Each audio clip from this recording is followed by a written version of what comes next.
출애굽 역사의 서막에서 등장하는 히브리 산파들에 대해 성경은 조명을 비추고 있지요. 애굽 왕 파라오의 서슬퍼런 명령에도 불구하고 산파들은 아이들을 죽이라는 명령에 불복종합니다.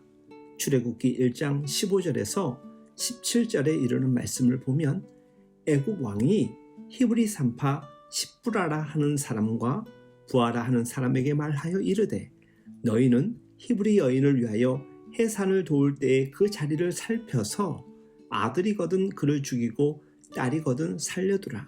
그러나 산파들이 하나님을 두려워하여 애굽 왕을 명령을 어기고 남자 아기들을 살린지라. 성경은 이 산파들의 행동이 바로를 무서워하지 않고 하나님을 더 두려워한 믿음으로 기록합니다. 애굽 왕은 산파들을 불러 명령대로 산의 아이들을 죽이지 아니한 행동에 대해 추궁하는데 산파들은 이렇게 둘러댑니다. 산파가 바로에게 대답하되 히브리 여인은 애굽 여인과 같지 아니하고 건장하여 산파가 그들에게 이르기 전에 해산하였더이다 하매. 그런데 하나님은 이 산파들의 행동에 대해 하나님을 경외한 것이라 평가하시고 복을 내리셨습니다. 하나님이 그 산파들에게 은혜를 베푸시니 그 백성은 번성하고 매우 강해지니라. 그 산파들은 하나님을 경외하였으므로 하나님이 그들의 집안을 흥왕하게 하신지라. 이것은 단순히 거짓말이라는 도덕적 판단의 문제가 아니라 누구를 두려워하고 순복할 것이냐 하는 선택의 문제에 있어서 그들의 결정이 믿음의 결정이었다는 사실에 초점이 있는 것이지요. 그들은 비록 몸은 애굽 왕의 노예였지만 그들의 정신은 결코 애굽 왕에게 속박당하지 않았습니다. 그들은 서슬이 시퍼런 바로의 명령을 두려워하지 않고 두려워해야 할 자가 누구인지를 알고 있었기에 그들이 행해야 할 바와 하지 말아야 할 바를 분명히 알고 있었습니다.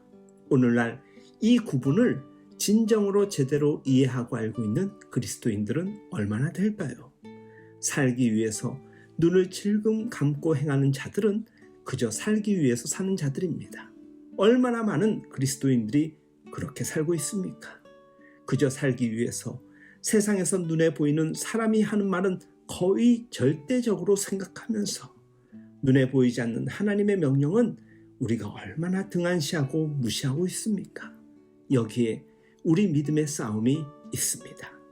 오늘 우리가 교회를 다니는 이유는 바로 이 히브리 산파들의 믿음을 가지기 위해서이지 살기 위해서 바로의 명령대로 굴복하는 내 삶에 알량한 위안을 얻기 위해서가 아닙니다. 교회에 나와서 그저 자기가 살기 위해서 어쩔 수 없이 세상과 타협하며 굴복하고 사는 삶에 대해서 근거 없이 이해해주고 위로해주기만을 기대한다면 결코 그건 신앙생활이 아닙니다. 이는 하나님의 백성으로 사는 게 아니라 그냥 자기 마음의 위안이나 얻으려는 한낱 종교생활에 불과한 것입니다. 하나님의 나라는 어떠한 세력도 막을 수 없습니다. 하나님을 대적하는 어떠한 지혜도 성공하지 못합니다. 고통이 우리의 삶에 엄습해 올 때 그 대적의 계획이 결코 성공할 수 없음을 기억해야 합니다. 믿음은 결코 누구를 두려워할 것이냐에 대한 선택과 결단입니다. 하나님은 어떠한 대적의 방해 세력에도 불구하고 또한 우리들의 어떠한 형편없는 모습에도 불구하고 당신의 나라를 세우시고 당신의 계획을 성취하실 것입니다. 그러나 하나님은 그 가운데 우리가 선택해야 할 삶의 길이 무엇인지를 보여주십니다. 주 안에서 사랑하는 여러분, 믿음은 그저 살기 위해 사는 길이 아닙니다. 우리는 분명 살아갈 이유를 하나님의 은혜와 예수님의 사랑 그리고 성령님의 깨닫게 하시는 지혜 안에서 분명히 잘 알고 있습니다. 그러니 우리가 선택해야 할 삶의 길 또한 분명합니다. 오늘도 그 길 위에서 복되고 멋진 삶을 살아갈 수 있길 예수님의 이름으로 축복하며 응원합니다.